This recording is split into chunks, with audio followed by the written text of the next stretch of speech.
Hi masters, అందరికీ నమస్కారము. మనము జీవిత ధ్యేయం బుక్ నుంచి రోజు కొద్దిగా తెలుసుకుంటున్నాం కదా.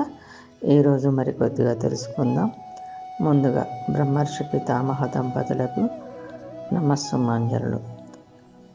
జేకే భారవి పత్రిజీతో చేసిన ఇంటర్వ్యూలో కొన్ని ప్రశ్నలకు సమాధానాలు తెలుసుకుందాం కదా. ఈరోజు మరికొన్ని ప్రశ్నలకు సమాధానాలు తెలుసుకుందాం. జేకే: గురువుల్లో రకరకాల గురువులు ఉంటారా? పత్రిజీ: గురువుల్లోనూ రకరకాలు ఉంటారు, లఘువుల్లోనూ రకరకాలు ఉంటారు. రకరకాలు ఎందులో లేవు? రకరకాల పండ్లు ఉన్నాయి, రకరకాల కాయలు ఉన్నాయి, రకరకాల పిందెలు ఉన్నాయి. జేకే: గురియే గురువు అని మీరు ఎప్పుడైతే చెప్పేశారో అంతా బాగా అర్థమైనట్లుంది నాకు. పత్రిజీ: అందుకే ఒక మనిషి ఇంకో మనిషికి గురువు కాదు, మిత్రుడు. పరస్పరం పరమ మిత్రులు కావచ్చు, స్వల్పకాల మిత్రులు కావచ్చు, తాత్కాలిక మిత్రులు కావచ్చు. మిత్రత్వంలో మిత్రత్వం మాత్రమే ఉంది, కానీ ఎవరికి గురువులు కారు. జిడ్డు కృష్ణమూర్తి గారు చెప్పారు కదా, ఎవరికి గురువు కాదని. జేకే: అంటే ఈ కాంట్రావర్సీస్ వల్ల బాబా ముద్రతో జనం కన్ఫ్యూజ్ అవుతున్నారేమో. పత్రిజీ: ఎవరూ కన్ఫ్యూజ్ కావడం లేదు.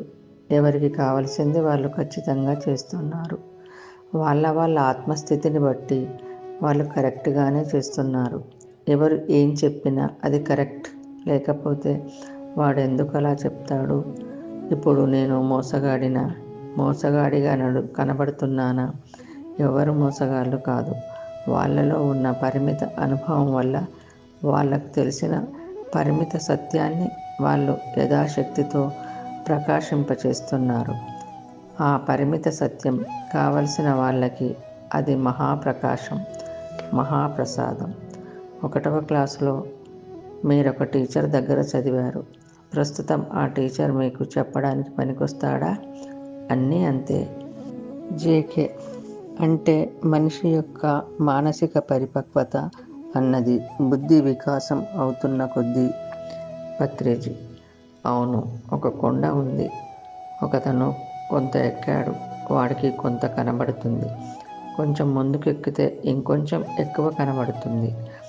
ఎక్కువ కనబడితే ఎక్కువ ఉందని చెప్తాడు, ఎక్కువ చూపించగలడు. తక్కువ కొండ ఎక్కితే తక్కువ చూపించగలడు.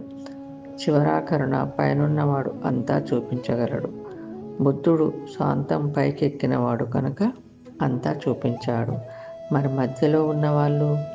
జేకే: అక్కడి వరకే. పత్రిజీ: మరి వాళ్ళు అసత్యం అంటే ఎలాగా? అది వాళ్ళను దూషించడమే అవుతుంది. అది పూర్తిగా తప్పు. ఓకే మాస్టర్స్, ఈరోజు ఇంతటితో ముగించుకుందాం. తిరిగి రేపు మరికొద్దిగా తెలుసుకుందాం. అందరికీ ధన్యవాదాలు. బ్రహ్మర్షి పితామహకు నమస్కారములు. మనమందరము ధ్యానము, స్వాధ్యాయము, సజ్జన సాంగత్యము, శాకాహారము పాటిద్దాం, స్ప్రెడ్ చేద్దాం.